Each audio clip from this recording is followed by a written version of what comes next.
Tay Whiteside is on the podcast today. We're talking about his studio. He just recently got set up in the last couple of years. Tay Whiteside has a really neat and interesting past, which really drew me to him. Kind of coming from being on TV to starting out doing his own YouTube thing. And the YouTube thing is so funny and so awesome.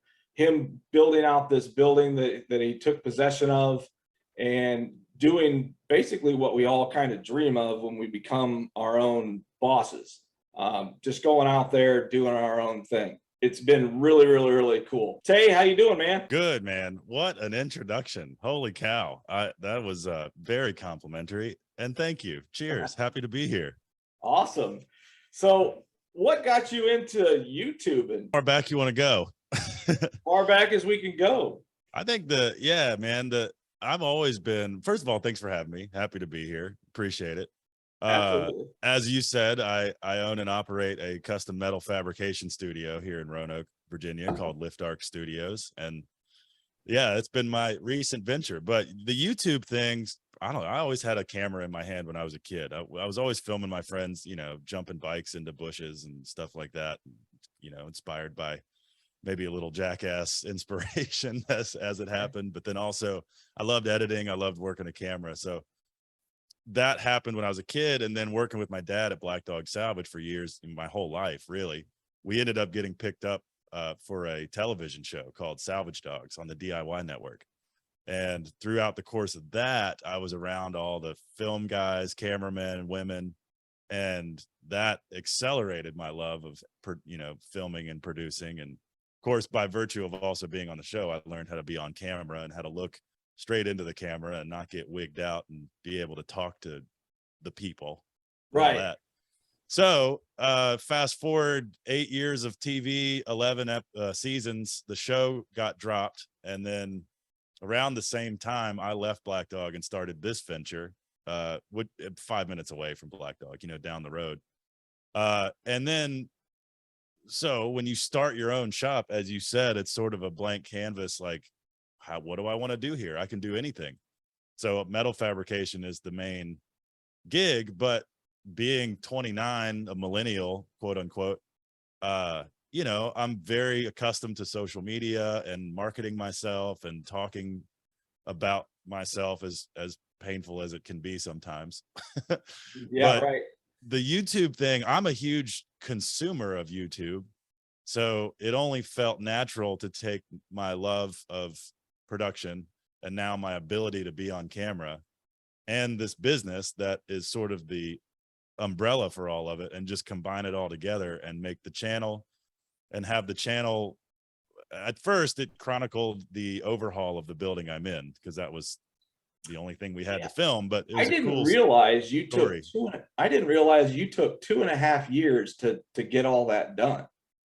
Yeah, it by myself. So I cleaned out this building, a 3,700 square foot, 100-year-old machine shop located in downtown Roanoke.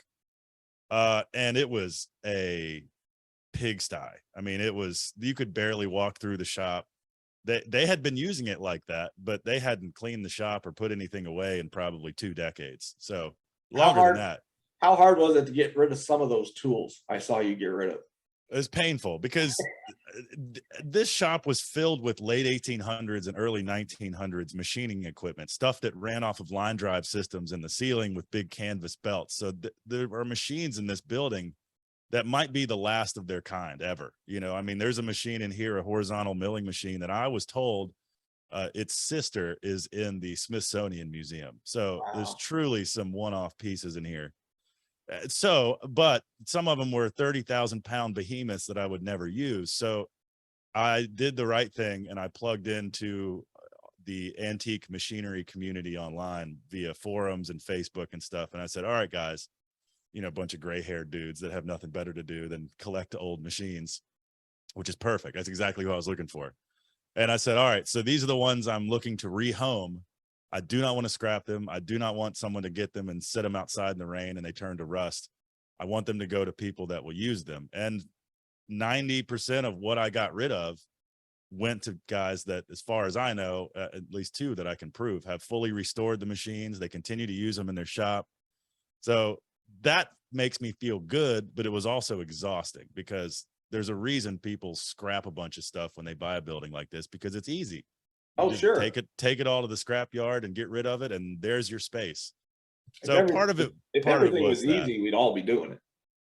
Yes, there's nothing about this that's easy. Correct. Plus, anything worth having is not going to be easy to get. So, it's a character building experience. Right. So how was it going from basically behind the camera to behind your own camera? Yeah, I think that transition would have been a little bit more difficult than what everybody makes it sound to be. sure.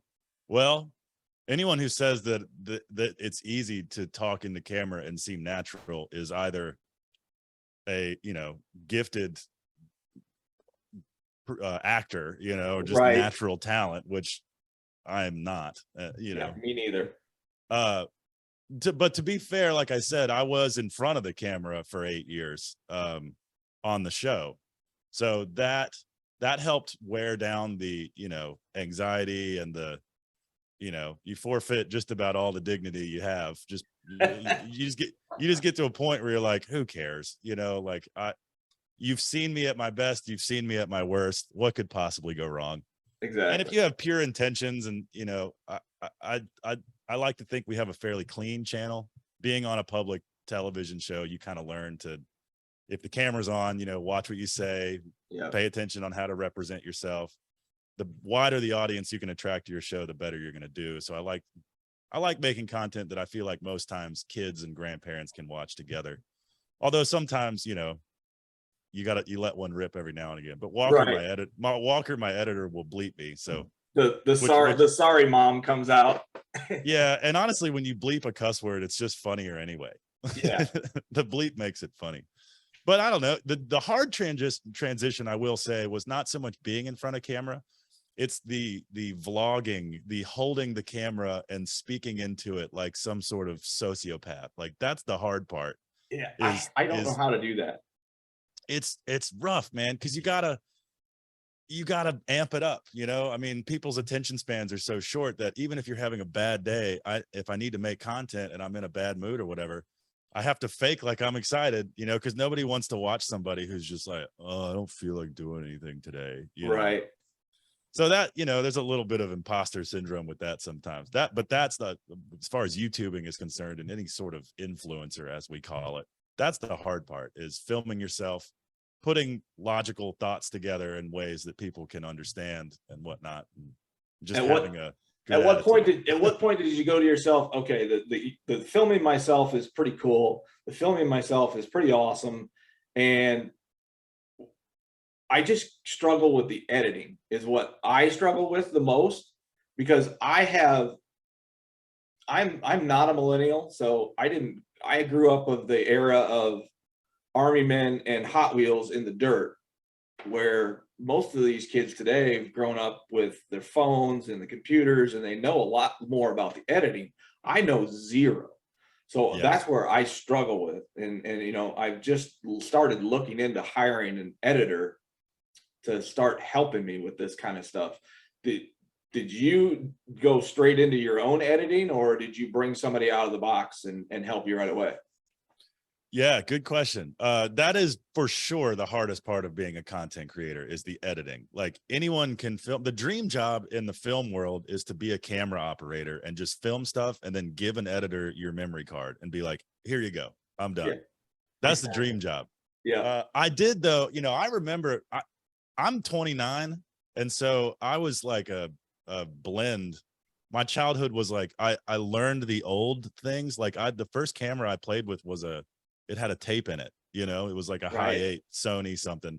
So you can't edit on a camera like that. You have to plan your cuts and start and stop, to put a thing together. I mean, I guess there were probably editing bays for high 8 movies, but we would set up a shot and then hit start and stop and then start and stop, and then like kind of cut your own little movie together. So you learn the concept of cutting and how to tell a story via quote unquote editing. But as soon as I've been into computers my whole life too, so like, you know, taking them apart and building custom computers and stuff. So I was a big old nerd, still am. Sure. So I, you know, as soon as I had a computer that was nice enough to edit video, which, you know, now everything can, but back then editing video was a lot to ask of a computer. So you had to have the right setup.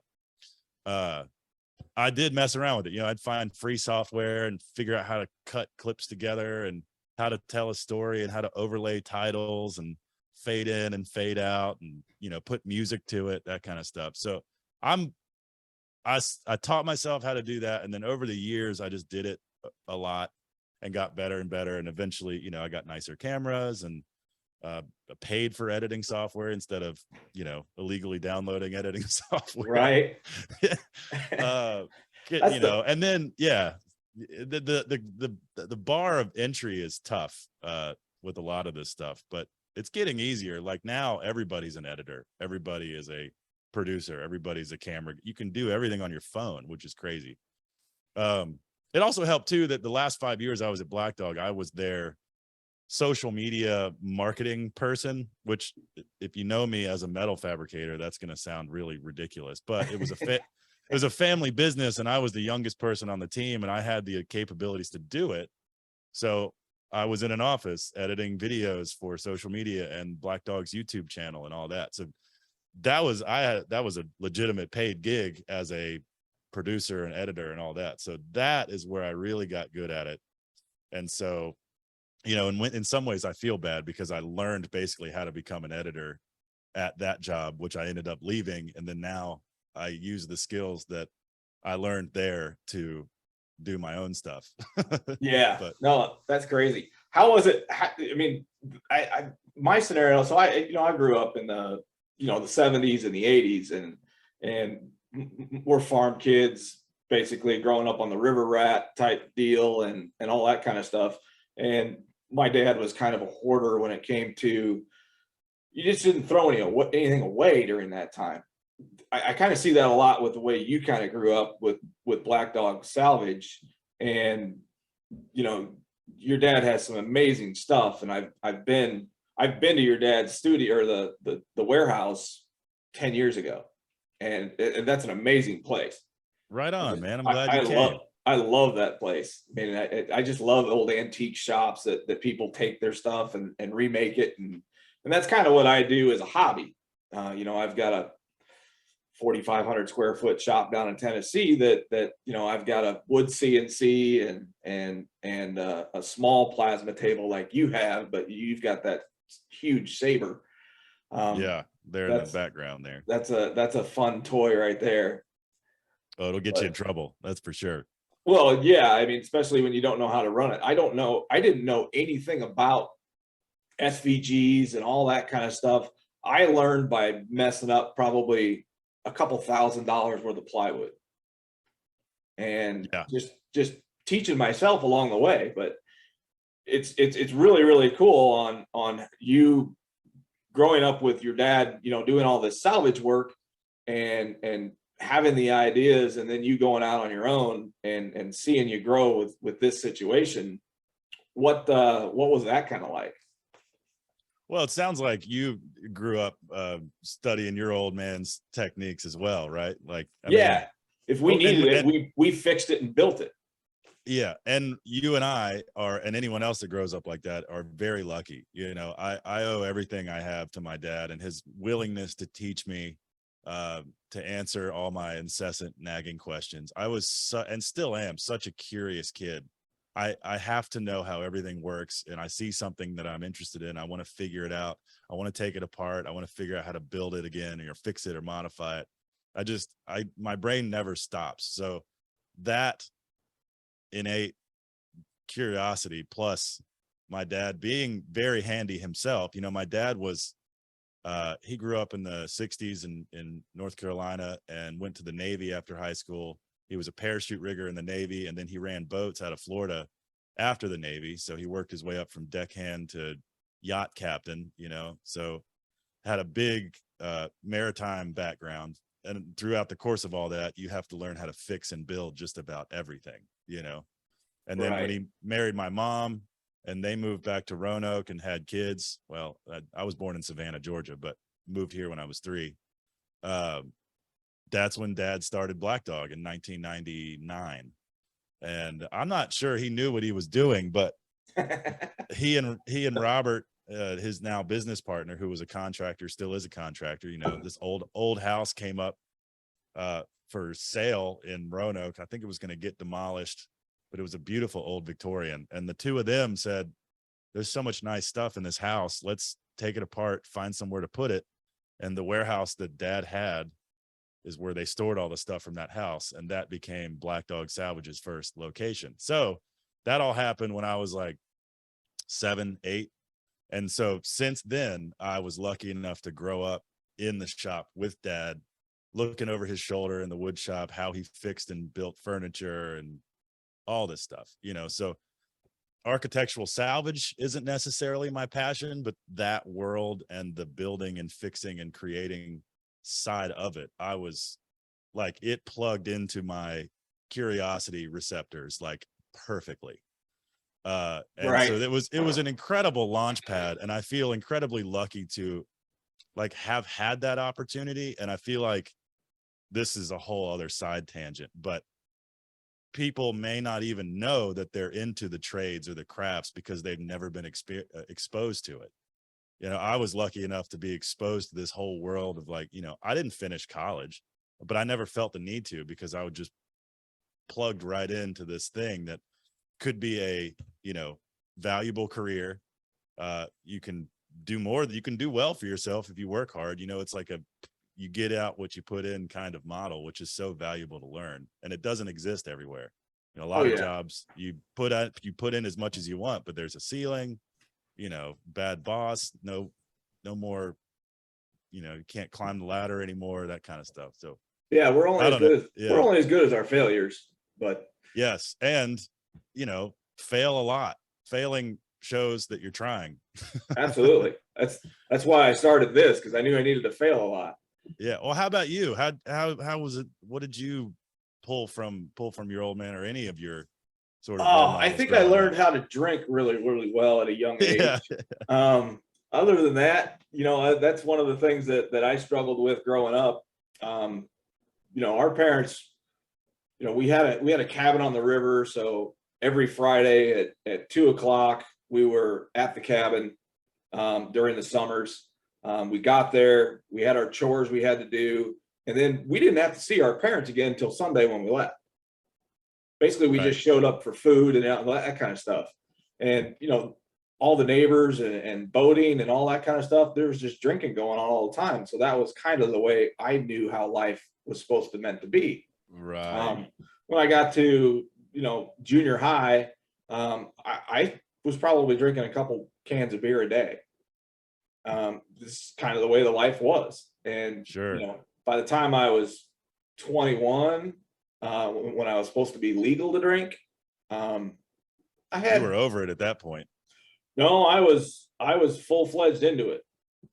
I got into a lot of trouble. I had five DUIs by the time I was 25. And wow. I was looking at some substantial time on my last one, because my last one was a felony. And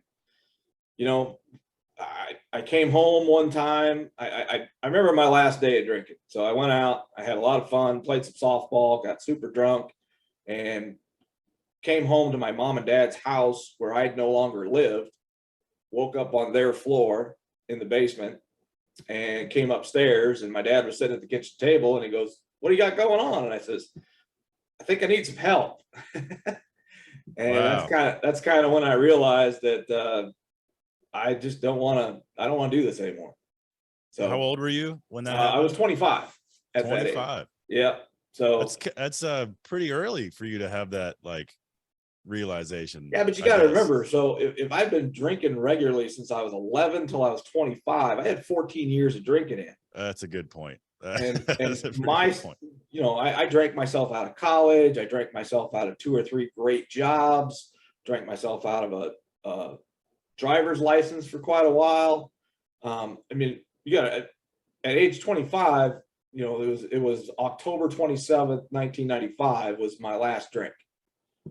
So at that point, I was looking at probably 10 years in prison because of the things that I did on my last night of drinking. I didn't kill anybody. I didn't shoot anybody. I didn't do anything real stupid, but I went hunting, got really drunk, had a loaded shotgun, loaded pistol, all on a federal highway. So that's really not a good thing. And plus we had too many birds in the truck from hunting, and it wasn't a good night or a good day. It was a good day, but it wasn't at the end. You're right. So man, yeah. They kind of nixed everything and gave me they gave me 300. The judge says, I'm going to give you 364 days in county. And I'm not going to send you to prison because prison is only 45% time. And county jail is 85% time. So I went in there, I was there for 2 weeks, and then I got out on work release. So I kind of got lucky in that aspect of it, but it really, really gave me a look on life to where, okay, I got involved heavily with AA. I met my best friend till this day in AA. He was one of the first people I met when I walked in that door. And me and him till this day are great friends. He lives in Omaha, Nebraska. I live in Champaign, but we still get together, 5 or 6 times a year. And that's awesome. It's just one of those things that you finally grow up, you finally realize what's going on, and you learn to do things for other people instead of being so selfish. And basically that's what happens when you're kind of a drunk. You don't really care about anything else except for the next beer or who I can take advantage to get the next beer. So right. But that's how my life in a nutshell. I don't regret any part of it. Everything my dad did, was always about teaching us how to, build the barn, build the shed, till the gardens, plant the fields at the farm, take care of the animals, take care of your mom, take care of every situation. So my brother and I was just always that way. And there's 9 years between me and my brother. And he just passed away in January at 61 years old. Dang, because of sorry for your loss, man. COVID and pneumonia and all that kind of stuff. So it's one of those deals, but sorry. Yeah, I appreciate that. We were kind of estranged as kids because, there were so many years between us. So I was kind of my only child and he was kind of his only child. But he just got to beat me up as a kid when we were growing up, and I didn't have anybody to do that with. So yeah, 9 years is a big gap when you're kids. Yeah, it was a little bit of difference, but you know what? Like I said, I don't have any regrets in the situations that happened. I am who I am because of the situations I put myself in, and it's made me a stronger, better, understanding person because now I know where some of these kids' struggles come from. I know how their struggles are happening. I've gotten involved with a couple of halfway houses. I'm still involved with the AA program and helping people out with that and helping them get their lives back on track. It's a great situation and I really, really enjoy it. I think that's the reason why I was kind of successful with the claims company that I just recently sold. Grew it to 75 adjusters running around the United States, and somebody just came in and gave us I don't really want to sell it price, and here I am today interviewing you. That's awesome. Man, well, I applaud you on your sobriety, and I know some people that have not made it back from that early lifestyle. There was a point in my life in college. I went to a local community college for like 1 3/4 years. Right. But that's when, at a community college, there's no dorms, right? So you're still living at your parents' house, commuting to college. And so it was just house parties. It was kind of a different, kind of darker way to party. Like it's not as fun and energetic. It's just like, oh, we're going to Austin's house again. We're going to drink beer and steal his mom's vodka and drink and smoke and all that stuff. And so there was a point. I have my dad to thank for this completely. And the fact that he, basically made me work on the weekends and over the summer at Black Dog. So I always, like, from an early age, knew that there was more to life than just like drinking and partying and all that, even though I did and still sometimes do that. But there was a point in college age, 21, 22, where I had to look at the group of friends I was around and go, these people are not going to inspire me to grow or be better, or, you know, or motivate me. And it's like no fault of them per se, but I just realized that, like, that's not the people I want to be around. You know, I want to be around people that like push me and inspire me and motivate me to make smart decisions and you know, be a higher functioning person in society. So I don't know where that desire came from, but I'm glad I had it. And you know, I'd probably say that came from your dad. Probably. I would, You saw your I would dad say working so. his ass off, doing everything he needs to be doing to make sure the family was taken care of. So that's where it came from, I think. You know, my Yeah. dad did the exact same thing. You know, he worked his ass off with the city. And, you know, he got up at 4 a.m. every day, came home at 3 o'clock every day, always took care of his job. But when it was the weekend or when it was time to party, he went at it. And Right. that's I just couldn't control the going at it. The impulse part. Yeah. I definitely come from a work hard, play hard family. Some would call it some highly functioning alcoholics. Right. It's definitely in the blood. My parents are good. They don't, you know, dad stopped smoking cigars a while ago, and they neither one of them drink much, and they never really were drinkers. So that was good. I didn't have sort of the volatile example that you did, I suppose, growing up, but I had plenty of other volatile examples. That's for sure. Oh, sure. I mean, I drank myself out of college in the first, I would probably say I was done with college in 6 months, but I attended a year.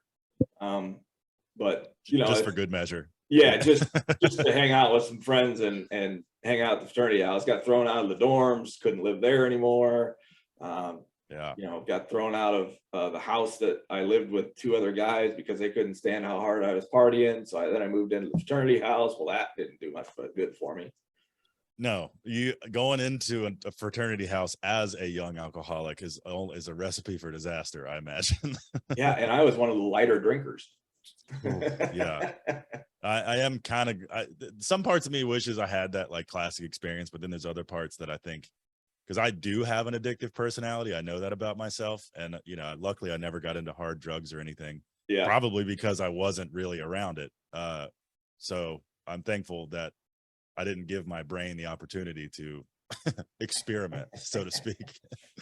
But man, yeah, sobriety is such an interesting topic, because I have bouts where I, you know, am sober for weeks or months just to clean up or get straight, or I just feel like I'm losing focus or getting fuzzy. I've even toyed with the idea of just becoming sober completely, but you know, I try to, if I can do it with a balance and moderation. I do like to have a fun and experience life and all that. And of course, my shop's right across the street from my buddy's brewery too, so that doesn't Sure. help. Well, you can't quit now.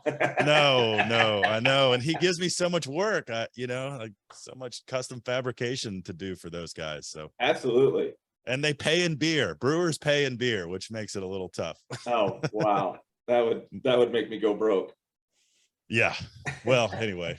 Yeah. So anyway, so with focus and sobriety, yeah, you have time to work on projects that you like. And you're right. Drunks, regular drinkers, drunks, whatever you want to call them, often can't form valuable relationships and be there for other people and see the bigger picture outside of themselves. And I do struggle with that sometimes. And I think that would be one of the bigger motivations for longer periods of sobriety, is just that, like, you know what?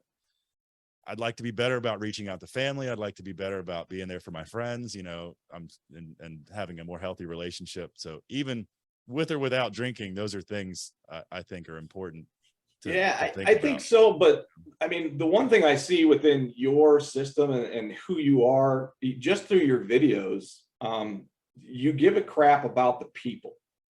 So that's the most important part about anything when it comes to life. Because let's just take, for example, the railing system that you just did on YouTube. You said they only want it to go this far. I bid the job for what I thought I could get it done for by keeping it unique and simple and real to what it was before. So you did the process, but you did the process and you didn't just stop at putting it back in the ground and letting it be wiggling. You went 5 steps probably further than anybody else would have done. You put the extra plates on it, you painted it, then you went back and painted the screws on top of that. That's not something that 90% of the people in the world don't do. I appreciate that. Yeah, I struggle with perfection. I don't think it's really perfection. I think it's going to the point where these are the things as us as construction people or makers, we see the opportunity to make the job 100% and see that the person that's paying you gets the value that they want to get. That's it. And what we're looking at is not that job. We're looking at them telling 5 other people and giving us another job. You hit the nail absolutely on the head. The best business card you could have as a craftsman or woman or whatever, if you make something that you would like to stand by and be known for, your best business card is doing a good job. I've gotten more work via word of mouth, satisfied customers telling their friends about me than anything. And any of the YouTube, social media, website, local television, whatever, more has come from someone going, damn, who built that? And then they drop my name and I get a phone call. That's deeply important to me. I'm a very prideful person. Yeah. I'm only as good. Sometimes it feels like I'm only as good as the work I put out, like that's huge for me. Like my high now is someone like a satisfied customer. Like that is what I live for. That is the most enjoyable experience when you deliver and or install something and they're like, wow, you blew my expectations out of the water. And that's like, that is fuel for me. That tells me that I'm doing a good job. And so I appreciate you for recognizing that. And I'm glad that comes through the videos, because I feel like that's the point of the YouTube channel for me, is because so many people post content that's like perfect and polished and they seem infallible. They don't make mistakes. And first of all, that requires a ton of editing, which I don't have time for. And second of all, it makes people think that you have to be this good to do this. You don't have to be this good. No one is that good. It's fake. You have to try hard and care. That's all. That's all you have to do, is just give a crap and stand by your work. And if you screw something up, do your best to fix it. Deliver what you promise as the best of your ability. And if you overpromise, be honest. Be like, hey, I thought I was capable of doing this. I thought I was capable of delivering a product that you wanted. X and Y went wrong for whatever reason. If you can fix it within your time and schedule, great. Try to do that for the customer. But, just be honest with people, being a one-man band here. I am bringing people on the team slowly. To one girl I'm hiring for the summer between her junior and senior year at Virginia Tech. She's an industrial designer. I'm bringing her on the team to help with job quoting and designing and all that office stuff that takes up so much time, that keeps me from being in the shop. That's the first real kind of teammate I'm trying to bring on, someone like that. Obviously I'm going to lose her in August, but the least distracted I can be, the better. But yeah, it's tough. You got to especially to afford to run a business like this with so much overhead. There's rent and machines and consumables and utilities and taxes. Don't even get me started. You have to keep multiple things rolling in. You have to be spinning multiple plates to keep that cash flow coming in, so you have potential jobs ready to start, ongoing jobs, finished jobs that need to be installed and or picked up, and then, checks, either waiting on checks in the mail or, orchestrating credit card payments, or some people want to pay with Venmo, which drives me insane because there's no paper trail. Well, I mean, they have Venmo business now. Oh, good. I'm sure that's cheap and easy. It is. It's super simple. or cynical on Venmo? I use it a lot. Oh, good. Okay, that's good to hear. I Yeah. got scammed on Venmo one time, so I got a bad taste in my mouth. Venmo's the only one I really trust, but I have it linked to a secondary account that when the money goes in there, it automatically gets transferred to my business account. Right. So that there's never any real money in there. Got it. But if people want to pay on it, you can just set up it takes about 5 days to get it all set up because you have to let them send a ping to your bank account. And Yeah, then right. you have to send in a double identification, and you have to send in your EIN, and you're sending your bylaws and all that kind of stuff. Right. Well, that's good to hear that there's a professional, safe side of Venmo, I suppose. But yeah. Anyway, outside of that tangent, I don't even know what I was talking about. But we're just talking. We're just talking. Yeah. Just the do a good job, and I try. So how much of your business is Lift Arc Studios, and how much of your business is content creation? So when I asked some of these creators, they got into it because you got into it because of the love of building the things out of metal and doing that process. So when did you start getting monetized from YouTube, and how much of it now is helping you grow the backside and also grow the business of Lift Arc Studios itself? Sure. Yeah. Good questions. Well, I would say percentage wise, the custom metal fabrication is 80% of the business. Like that, sure. that is what pays the bills. That is what satisfies my desire to, that's what I want to be known for doing. Even though the first sticker I had on my window was custom fabrication and video production, which is there should not be a business that offers both, which is insane. They couldn't be less related. Right. So the metal fab is first and foremost. And I am lucky to now be paying one of my best friends, Walker Hooper, to be my editor. So I can film, we've got GoPros, and I got a little Sony camera that I really like to use for self-filming, vlogging type stuff. And so the best case scenario is that I'm doing a job that I would be doing anyway, and it is interesting in some way, or I can find a way to make it interesting to an audience. So that way I am working on the jobs that I make money from, but also alongside that, filming it for a YouTube episode. Rarely will do things solely to make a video. And as our YouTube channel grows, we'll probably do that more and more. But yeah, I mean, Metal Fab comes first. Again, making things that I'm proud of and satisfying my customers. That's first. If I can make videos alongside that, with checking with the customer, making sure I have permission to show it and all that kind of stuff. Sure. That's great too. And then the channel's grown quite a bit. So we've been doing it since 2018, I think. So 4 years now. The first year and a half of the channel was just the overhaul of this shop. So taking it as a derelict 100-year-old machine shop and gutting it and sorting through everything and framing in the office and pouring a new slab. The slab came first. Right. Don't pay it to, but anyway, all that. And then once it was an up and running shop, then we transitioned almost directly to filming builds and how-tos and that kind of thing. And consistency is rewarded in the YouTube world.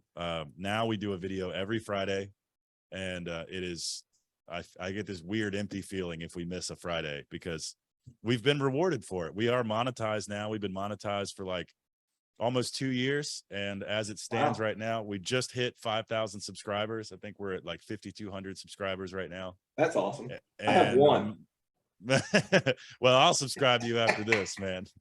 And now I'm making like right around $300 a month from YouTube ad revenue. Wow, that's pretty cool. It's cool. I mean, it's like, far less than what I put into making these videos when it comes to equipment and paying Walker and all that. But we have our eyes on a bigger goal. The growth is now, it's not linear anymore. It's kind of starting to become a little bit exponential, because the more you put out, the more content there is to be fed to people via the algorithm. You ever watch the guy from Shop Nation? Check his out. So he's been on it for I think he's been doing it for 4 years. Okay. And every year he breaks it down exactly how much he's made. Cool. And it's really, really phenomenal. And then this last episode that I just watched of him, he broke down 2021, and he's gone from, I think he made $12,000 his first year, and then he got into taking Dang. on sponsors, and he started doing Etsy because he's a woodworking guy, so he makes all the plans for everything that he makes, and he sells that stuff on Etsy. Smart. And so he went from $12,000 his first year to last year, I think he made 264,000. Wow. And then he broke it down by the hours Yeah. on how much time he's spending on. So he still works a full-time 40-hour-a-week job, and he does this on the side. Wow. So his That's wife, impressive. his wife took over the Etsy page and manages that for him. But Yeah. everything else, he said he spends anywhere between 12 and 18 hours a week, and he posts a new video every 2 weeks.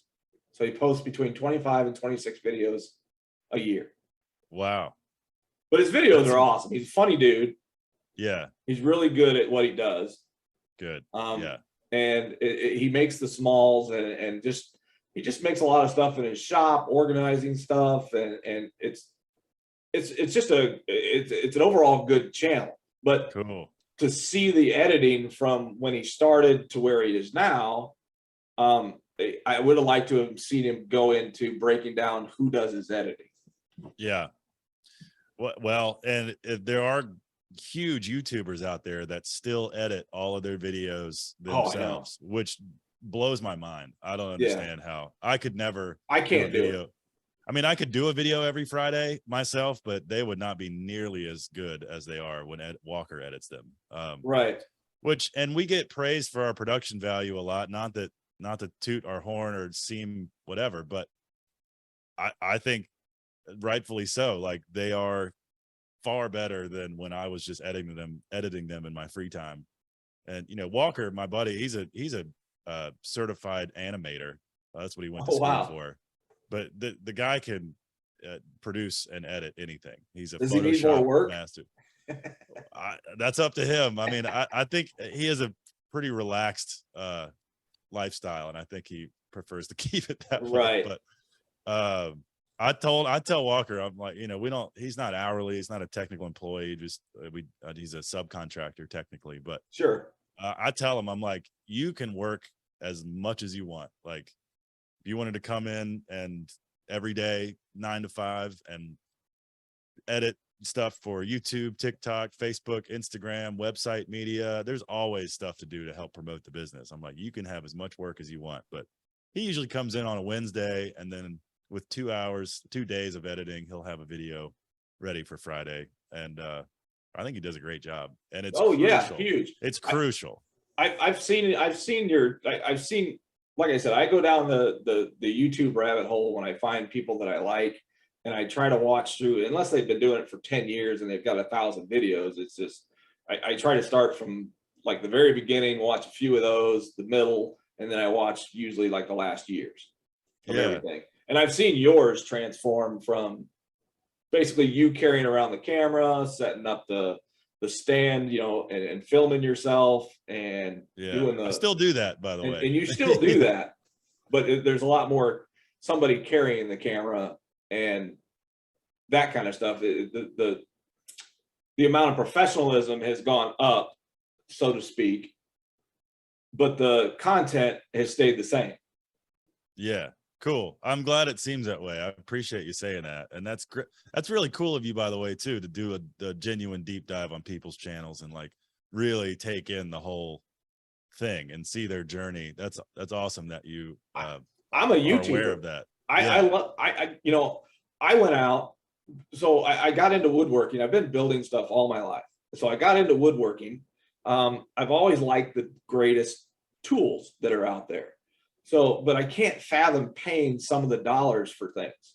So when Ryobi came out, I was a big fan of theirs because they were cheap, and I had a handyman service at the time. So I could buy all these tools. If one of my guys stole them, it didn't really cost me a lot of money. Of course, a impact driver from Ryobi was $39 back then, and an impact driver from DeWalt was $189.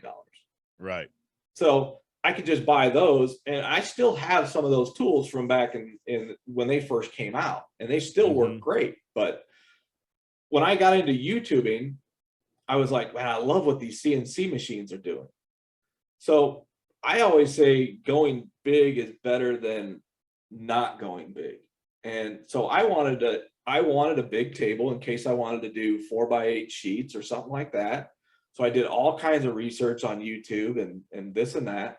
And I ended up buying a Omnitech out of China because I could get the product for I got a 4x8 table with the changers on it with six bit changer for $7,900, and then it cost me I think $2,300 to get it here, all in total.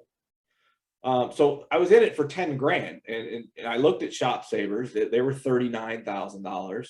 I looked at a couple of different brands. Laguna's was $48,000. American was 37,000 with the same setup. Now everything was in Chinese, but I have a knowledge of wiring, and I have a knowledge of putting things together. I just didn't have the knowledge of creating an SVG and creating the G code and all that kind of stuff. So that's why I went to YouTube, and I went down that extreme rabbit hole, and yeah, it was really, really cool. And like I said, I screwed up probably $1,000 worth of lumber 2 years ago, or 3 years ago. So which nowadays is only $200 worth of lumber, knowing that with metal prices doubling. Oh yeah. And it's absolutely crazy, but I love YouTube. I mean, it's an amazing tool. It puts a lot of too many things in your mind if you let it, because there's so many software programs out. Every YouTuber has their own software company that they're sponsoring, and editing software that they're sponsoring. You have to learn to pick and choose one person or one program and just use it for what it is. Yeah. There's a lot to weed through for sure. And YouTube is an incredible resource. I mean, it's the #2 search engine in the world, so Google owns the #1 and #2 search engine. Right.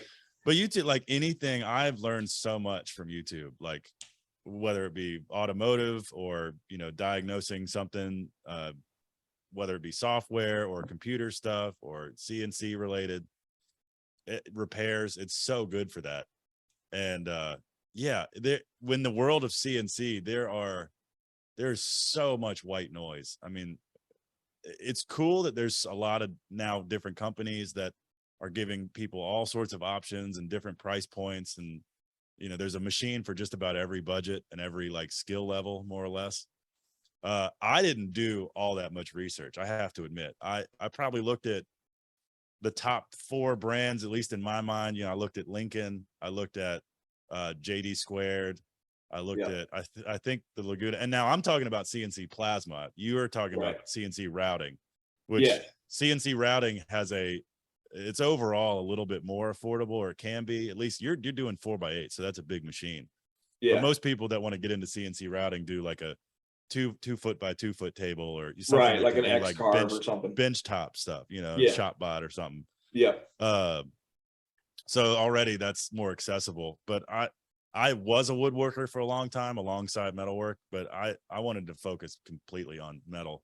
And the CNC plasma table as a fabricator is like a cheat code. It's one of the best things to have, because you can just prototype parts in minutes and see if they'll work, mock them up. Oh, I got to change that, run back to the computer, just tweak it, cut out a new part, and you're ready to go. I mean, it's like it has fast tracked the prototyping process. So as an asset, it's huge. But I found Shop Saber, and they were like, sort of middle of the road price wise. But what I also didn't want to do was get a kit and have to put it together myself. And not that I'm not capable of that, I just didn't want to do it. And time is money, and I didn't want to take 3 days or weeks to put this thing together and then realize that, one of the roller bearings is off, or the track is not level, or I wanted a machine that I could pull off of a trailer, put in my shop, plumb it up to everything, and and basically click go. And Right. that's why I went with Shop Saver. And honestly, they have been an incredible company to just work with in general. Killer customer service. They might be one of the first big sponsors of my channel. So Shop Nice. Saver, if you're listening, I love you guys. I appreciate it. That's But I awesome. didn't buy the machine with any sort of endorsement. I bought it with money.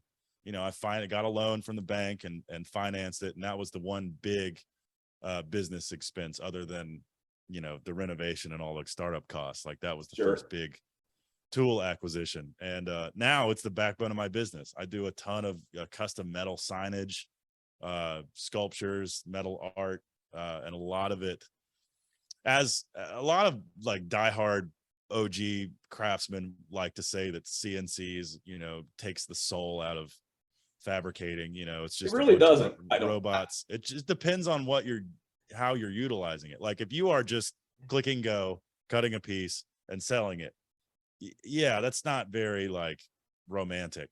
But I mean, I would make an argument that it depends on what you're cutting out. If you made this incredible design and by virtue of cutting it out, it is now art. But Yeah. I cut pieces and then incorporate those pieces into things that I build with by hand, you know.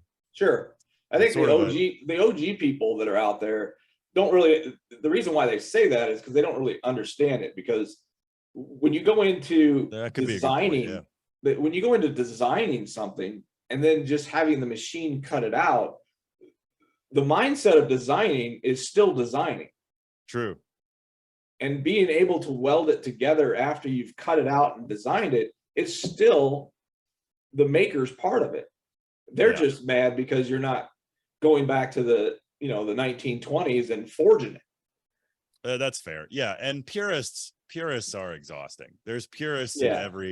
in every trade, in every world. Is like, well, that's not real, you know. Real, yeah, like you said, you know, real metalworking was done with a bed of coals and bellows Right. and giant hammers and anvils. It's like, I know blacksmiths that do that for a living now, and it is brutal work, not only physically, Yeah. but to try to make a living as a blacksmith in 2022 is tough. Like my buddy Jed Curtis with Heart and Spade Forge, he makes custom cookware, forged steel skillets and cookware and whatnot. Like, so he found his niche, and it's been fruitful for him. But if you're just if someone comes to you as a blacksmith and wants a railing, do you know how much you're going to have to charge to make a hand forged railing? I mean, unless you can charge $20,000-$30,000 for a Right. railing, because you're going to have weeks and weeks of time and effort into this thing. You know, you got to pay for yourself. And I mean, not to mention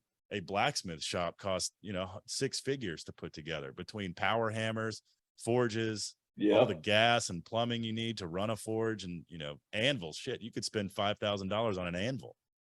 It's crazy. It's the same thing in woodworking. I mean, Yeah. all the fancy tools out there nowadays, it's just absolutely insane. I mean, Right. I have the same table saw that I've had for 17 years. It's an old Powermatic I bought from a school auction. Yep. And it's just, I like the bigger tools. I like the well-built tools. I don't need the new fancy stuff to make everything cool and all that. But I mean, the reason why I bought that CNC machine the way I did is because if I was going to spend $4,000 on an X-carve 4x4 table, well, why don't I just spend $2,000 more and get this giant table? So in case I do grow that side of it, but it's just a hobby for me. I like taking old barn wood, gluing it together, putting it on there, and then carving signs out of it. Cool. So yeah, that's important to recognize. That's why I got the 5x10 table. It's like, well, I don't know how much big 5x10 stuff I'm going to cut, but I would like to have the option down the road. Yeah. And for me, it was a direct business expense, you know, so I'm just like, and I do get stuck in that mindset too, where it's like, well, here's the cheap one, but for another 1,000, you can get it with this feature, and then another 1,000 on top of that, you can go up a side, and then, but 2 more 1,000, you can get the biggest, baddest one they have. And then, so in my mind, I'm like, just get the biggest one they have. That's actually not the biggest one they have. Shop Saver makes a 12-foot. It's 12 by 18, isn't it? No, it's 12 foot long by probably 6 feet wide or something. I mean, maybe more. I don't, it's huge. I don't, I got 5x10 because 5x10 sheets of steel is typically the biggest sheets of steel that anyone has any business buying, from the steel supplier. So It's like and it's like John. Have you ever watched John Malecki? yeah, I like that dude. Oh, he's hilarious. Yeah, He bought that sawmill. I'm like, most people would be okay with a 23-inch throat or a 32-inch throat, and this guy has to go out and buy a 48-inch throat and throw it behind this building. And that's now he has to crazy. figure out how to move those logs to cut them. Right. He could literally make 4x8 sheets of plywood on a mill. Yeah, That's crazy. it's absolutely insane. Yeah. But it had a big price tag to it. I think it was. I think that machine alone, I think, was 70 grand. That's actually less than I would guess. That's a huge thing. Yeah, and well, I mean, that didn't include concrete and the electricity and the 3-phase and all that kind of stuff. So, there's all in business. We always say there's always the tool, but then there's the cost behind the tool. Well, and the more expensive it is, the more pressure. And if your idea is to make money, the more pressure you should and probably will feel to now take that new asset that, let's face it, big pile of debt and use it to make you money. How is this business investment going to be used to make you money? Absolutely. Not that everything's about money, but let's face it, we need to make money to do what we do. I mean, yeah, you can talk about the romantic side of being a small business owner and an artist and a maker or whatever, but either you don't have to work for money and you're just doing this for fun, which congratulations, I hope to be there someday. I would be doing this exact same thing for fun if I didn't have to make money, which I feel very fortunate to be able to say. Or you have to, find a way to monetize your passion, which can admittedly take a little bit of the passion out of it, because now you have to pay taxes and do the business side. Yeah, and I think what ruins it for that aspect is the deadlines. That and having to chase the money. I would say chasing the money ruins it more.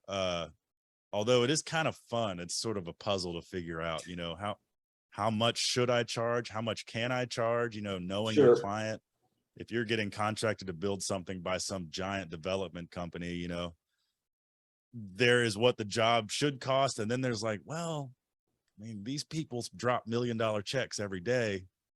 Maybe it's in my best interest to add a little padding here and there, why can't I start making really good money for what I do? Yeah. I mean, not pricing just your enough work. money, but good. Yeah, pricing. There's so many guys out there that talk about pricing your work and knowing your worth. I think Warren Buffett talks about the same thing. He says you can sell 1,000 $1 items, or you can sell one $1,000 item. Yeah. Which is going to save you more time and headache. Yeah. Well, they each have their place. I'm very much in the sell one $1,000 item world. I'm not a high volume mass production shop, and I don't want to be. I find that work to be rather boring. Exactly. I like to think I have undiagnosed ADD. So I love doing something different every day. I mean, very seldom do I have days here that are just the same over and over again. I'm working, every one of my projects is different in some way than the last. Yep. And that's good. That's the rewarding part of the trades.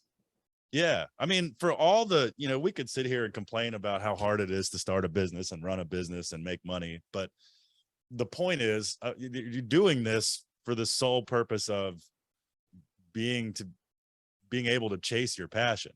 I want to do, it's almost hedonistic in a way. Like, I want to do what I love for a living. It's like, it's hard not to lose sight of that when you're distracted by all the business running things. But when you have those moments, I have these moments every now and again where you step back and you look at something you're building or some crazy situation you're in that could only exist within this world I've created. It's like, man, this is really cool. Not only because other people have told me, like, holy cow, it's so cool what you do, which that's always fun to hear. But when you realize it for yourself, when you can be present in that moment and go, holy crap, like, look at what I'm doing today. This is my job. This is so fun. Yeah. So Do you I try ever to have more and more of those moments, but do you ever find sometimes it's yourself hard. going home at 5 o'clock after closing the doors, sitting at home for a little while, and then all of a sudden you realize I kind of got a different idea, and then you go back to the shop and just start working on it by yourself?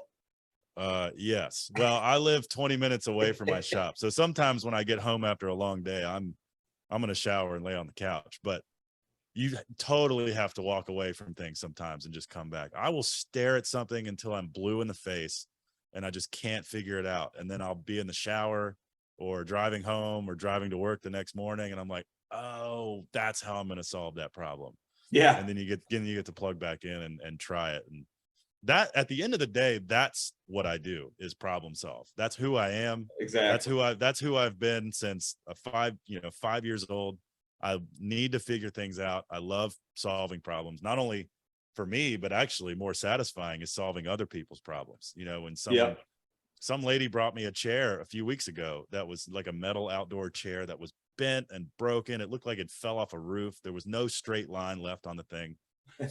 And it wasn't, I knew jobs like that. It's like that railing I repaired in one of our recent videos. It's not going to be a big money maker, but it does scratch that itch. It right. scratched that problem solving itch to where you can, in that case, I started heating here and bending there, and I got this part straight. And then once I got the seat straight, I was able to straighten the legs. And you look at it from all the different angles and a little tweak here, a little tweak there. And by the time you're done, you have taken something that most people would have just scrapped or thrown away, Yeah. and now you've restored it, and it's now functional again. And And the other that's key to that satisfying. is you said it wasn't about the high profit on that one, but it was just the mindset of, yeah, I can make that work again. Yeah. Well, that probably came from the salvage company, from Yeah, Black Dog. There was a lot of that. I mean, that was the ethos of Black Dog, still is, which is, keep it yeah, out of the landfill as best you can, yeah, because there's already so much stuff going in the landfill.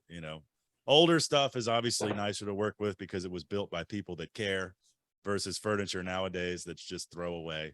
yeah, So it also depends on what you're starting with. This was an old metal chair that was well made in the first place, so it was worthy of being repaired, as opposed to some thin sheet metal thing that came from yeah. IKEA. Some Walmart brand that's just basically bent to shit, and it's made out of, Yeah, you know whatever, extra just thin tin. right. Which you can't even weld anyway. It's thin and Right. galvanized or whatever. You're gonna blow holes in it. Not worth it. So what That's you're awesome. starting with is important, I guess. But yeah, so you do jobs for money, you do jobs for yourself, you do jobs because they're fun. Each job is different. Yeah, I like the diversity because sometimes you'll just I love a big, crazy, custom, high dollar contract job, but those are heavy. Those are important. There's a lot to lose. There's a lot of money to lose. yep. There's, if you're installing something big and heavy, there's equipment rental, there's insurance, there's crowd control, there's potential property damage, all this Sometimes kind of takes the stuff. fun out of it. Yeah, it can. So the small little walk-in repair jobs are pretty fun, actually. Yeah.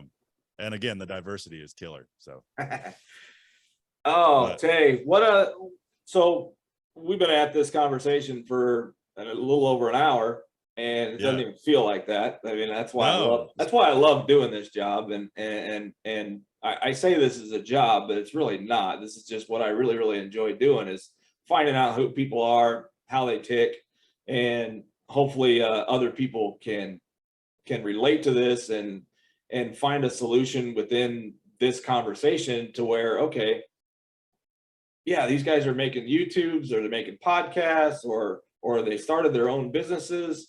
Hopefully it can encourage them to do the same thing. What do you say to people that say, I just don't have the time or the effort to go out and do that? Or what do you say to somebody that says, I want to do that?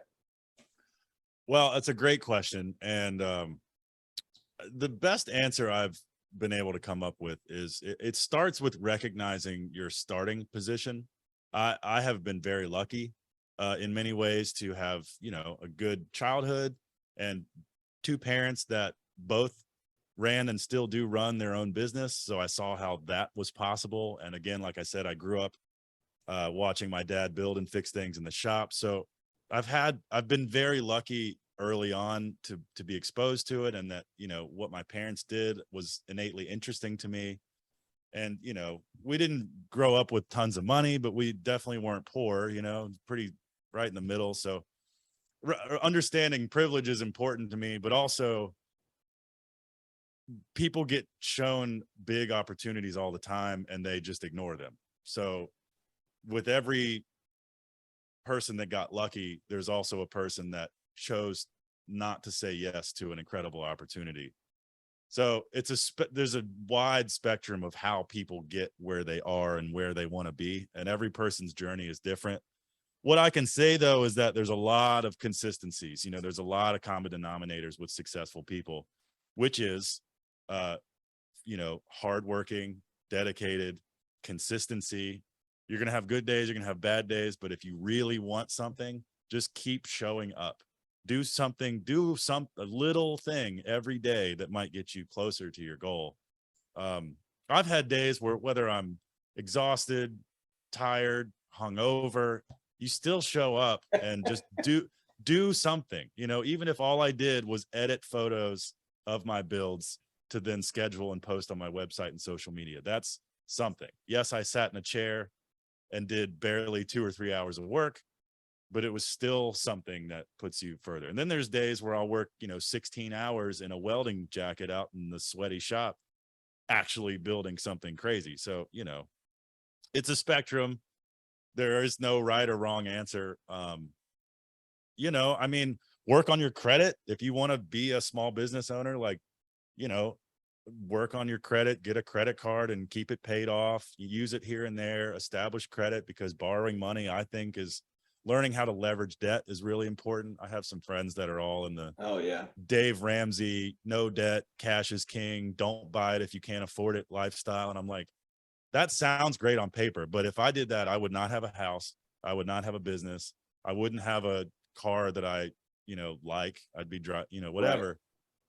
But to each their own. So I have chosen in my life to learn how to effectively leverage debt to live the life that I want. And, you know, now going forward, it's all about servicing that debt, which, by the way, makes your credit even better. I have an over 800 point credit score because I pay my bills. Yeah. I mean, that's a whole nother podcast right there. I know. People I'm just trying to think of bills. like, yeah, right. Well, then they come for you. Yeah. But I would say those foundational choices are more important than, like, yes, figure out what you want to do, keep that as a distant goal. Everyone's going to take a different path to get to where they want to get, but focus on the things that build you a sturdy foundation, you know, like putting yourself in the right communities, learning as much as you can, finding people that might do what you want to do and just pick their brain, establish good credit, learn how to handle your personal finances. And then you got to just take some risk. You got to have a pretty good risk tolerance. Everybody has a different risk tolerance. I have a pretty high risk tolerance. Yeah. There's the paycheckers in the world, and there's the entrepreneurs in the world. Yeah. I live every day wondering if I'm going to run out of money. But it's in service of what I want to do. I want to be known as a metal worker, and I want to build a company that I'm proud of and do work that ultimately I'm super proud of. So passion is not to be ignored. Passion will make you push through a lot of pain. If you're truly passionate about something, you will grow comfortable with an empty checking account. You will grow comfortable with mountains of debt. You will grow comfortable with 18-hour days, lack of sleep, not being able to go out and party with all your friends because you're staying up late and building something. You know, if you're passionate about something, anything, chase that. I mean, gosh, I don't know what it's like not to know what I want to do. And I know there's a lot of people out there that feel that way, that are lost. They don't know what they want to do. They went to college, but they got a boring degree that they don't care about. Yeah. And now they're just in debt for no reason, you know? So, like, I don't know. Just expose yourself to the world, and it's not easy. Find your lane. Yeah. I don't know. I hope that was more clear than it seemed. I feel like now I may have probably everybody's opinion on everybody's opinion on how they go into business or how they chase their goals is so different in every way. Yeah. I tell everybody that, going into your own business, what are you getting into it for? And usually the number one answer is, I don't want to have a boss. Well, that's the wrong thing to get into, because if you go into business for yourself, you are no longer your own boss. Everybody you do work for is now your boss. That's a good So, point. so your deadlines and everything else that you do. So if you take on employees, now you've got the responsibility of that employee. Number one, you've got the responsibility of their family. So you don't get rid of your boss. You take on a new challenge. And that's the challenge, is making sure that you can stick to your obligations and basically make money from that. Finding solutions for every answer is the key to, I think, our success within the industry that I've been in. And, I hire for life when I hire somebody. It's just one of those things that I take on that responsibility. I'll do everything I can to make sure your situation is good. But a lot of bosses aren't that way. They just do what they need to do to take over their situation. I want people to want to come to work, just like I want to come to work. That's good of you, man. There needs to be more people like that. It's hard though, like you have to be in a good position to be able to give yourself in that capacity to other people. If you're struggling, panicking, living every day, putting out fires because, bad time management or disorganized or whatever, it's hard to then also worry about somebody else. It's hard for it not to feel like you just need cogs in the machine and you kind of take the human aspect out of it. But it all comes from a place of like a good grounding, good organization, good basic skills. Running a transparent company. Oh, so if you're transparent the entire time with all your people, they'll understand where you're coming from. Yeah. And that's I guess that's a good way to put that, because if I'm working my ass off to keep this business afloat, then people see that and hopefully they're inspired to also try. No one's going to love your business as much as you do, but at least they're inspired to try as hard as they can, or as they're willing to.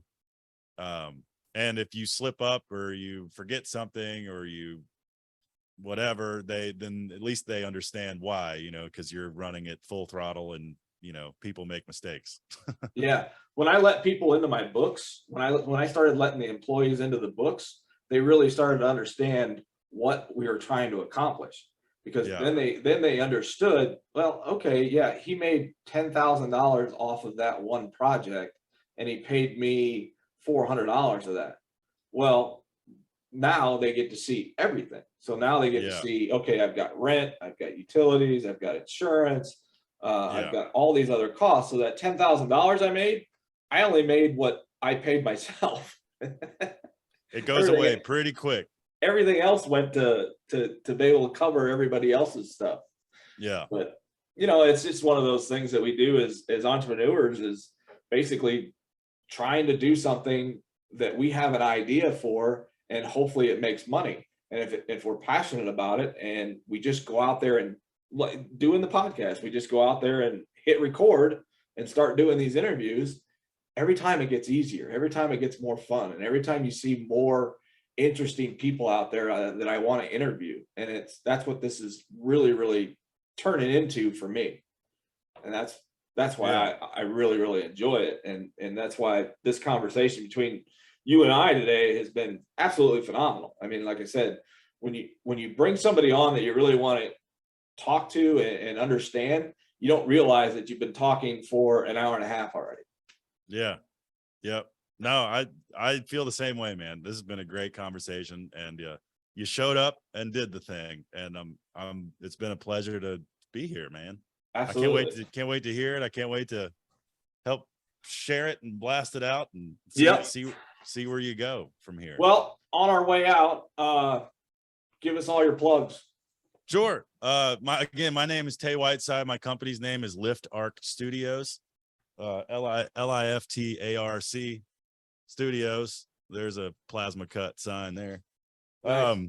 Everything, we're on all the things, Instagram, Facebook, YouTube, it's all under Lift Arc Studios, youtube.com/Lift Arc Studios. That's the biggest thing anyone could do for me right now, you know, is find the YouTube channel, give us a like, give us a subscribe, all that fun stuff.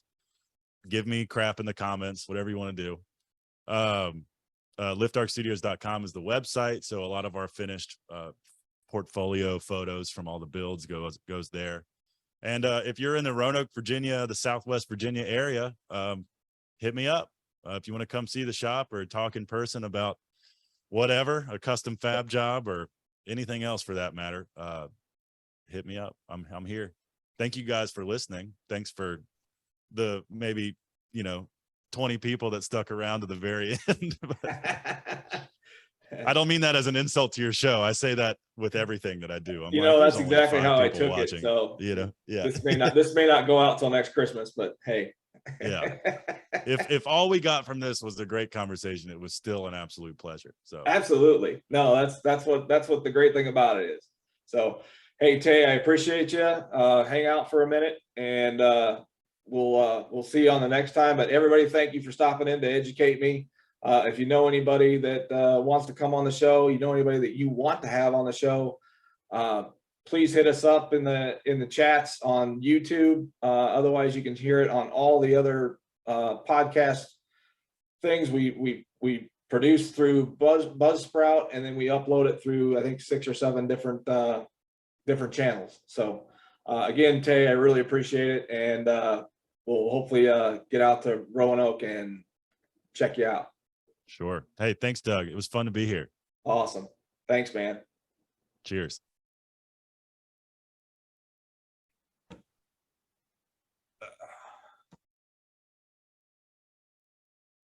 All right, I'm trying to get rid of the recording.